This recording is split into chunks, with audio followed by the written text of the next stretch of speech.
சொந்தமாக YouTube channel நடத்த வேண்டுமா? நீங்களும் பிரபல ஆங்கர் ஆக வேண்டுமா? உடனே சேருங்கள் Pandey school of journalism. Contact 7388242242.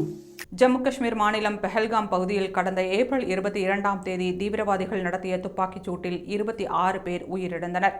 இதன் காரணமாக இந்தியா மற்றும் பாகிஸ்தான் இடையே பெரும் பதற்றம் நிலவி வருகிறது.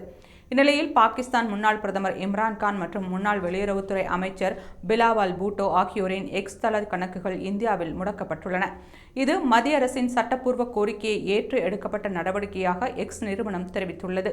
மேலும் பிரபல பாகிஸ்தான் நடிகர்கள் மஹிரா கான், ஹனியா அமீர், அலி ஜஃபார் உள்ளிட்டோர் பலரின் இன்ஸ்டாகிராம் கணக்குகளும் இந்தியாவில் அணுக முடியாதவையாக உள்ளன.